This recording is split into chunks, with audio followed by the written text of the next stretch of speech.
So next up we have this camera shake. And this is going to be a little bit of a challenge because we can't actually apply a noise modifier onto this camera like you would think you would be able to do right out of the box. The reason for this is because the noise modifier requires us to put down a keyframe, and we can't do a keyframe on this camera specifically because if we were to put a keyframe on it, it would essentially mess us up when we lay it out and all that kind of stuff. We'd have to constantly remove it and add it in. So the technique that we're going to use is simply we're going to apply the noise modifier to a different object rotation, and then we're going to do a copy rotation and simply add the values of that onto this. So sounds really complicated, but it's not too bad.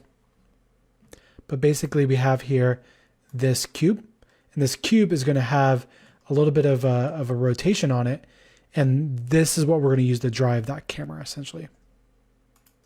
So to kind of view the final result, what I'm going to do here is just simply get our camera set up here. I'm going to go ahead and hit N to get into our views here. I'm going to go ahead and lock view to camera so that we can move around here just like this.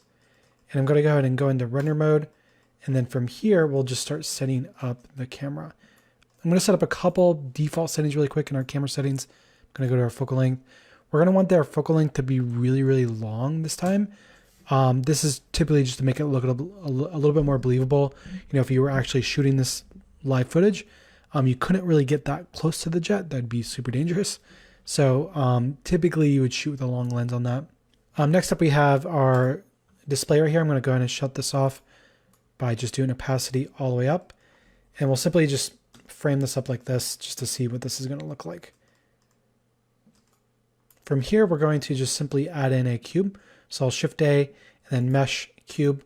And then we're going to add a keyframe onto this. We'll do I to insert and we'll do rotation. And then we'll simply come down here and we'll go to the X rotation channel here and then simply add modifier and then do noise. We'll go ahead and zoom in on this to see what we got. So we're going to want to tie this up to the camera right away because we can't actually see what's happening here yet. So to do that, what we're going to do is just select the camera. We're going to go over to our object constraints right here and we'll simply do a add rotation. We're going to do that with copy rotation. And then from here, we'll just simply select the cube. And then you'll see as soon as I hit play, we're going to see some stuff moving, right? It currently adjusted our rotation on our camera. If we look at this, it's currently now facing down. That's not what we want.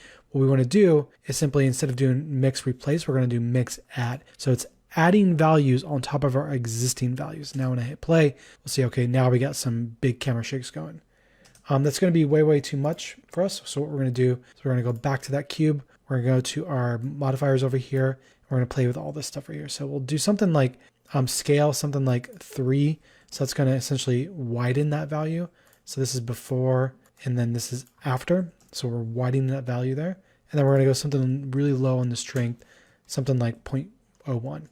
And again, I built this several times now. I kind of know these values inside and out. It takes a lot of experimentation to get used to this stuff for sure. So from here, what we're going to do is simply copy the modifier right there.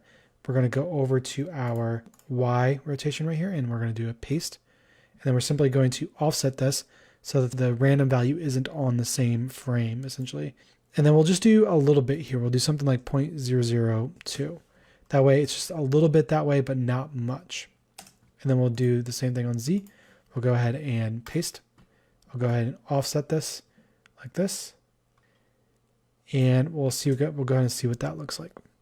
So that's looking pretty good out of the box. We can go ahead and hide our cube here. I'm going to go to hide it from the viewport, but also the render right here. So I'll click my camera on the render right here, and then I'll simply do something like this. So I have my cube off right there. So automatically you can see it starts to feel like we're up in the air. And if I were to kind of rotate this camera around, what we're going to want to do is view the background in the back. So I'll go ahead and go to my camera settings here. We're going to need to adjust the clipping point. So I'm going to do something really, really big, something like 50,000, just so we see that in the back. And then we'll just come in here and kind of frame this up. And one thing that we'll notice as we move this around, this is happening for me right now. I'm getting a little bit of a glitch with my rotation. It's because the calculation of the rotation constraint is trying to perform while we're moving our camera. So I'm just going to go ahead and turn this copy rotation off. And then we'll just frame up our frame like this, something like this. And then I'll go ahead and turn that back on. And then I'll go ahead and frame up the background really quick. And there we go. So now we essentially have something that feels at least like it's idle in the air, right? We got a little bit more work to do. We can, and we'll go ahead and start animating the first shot in the next chapter.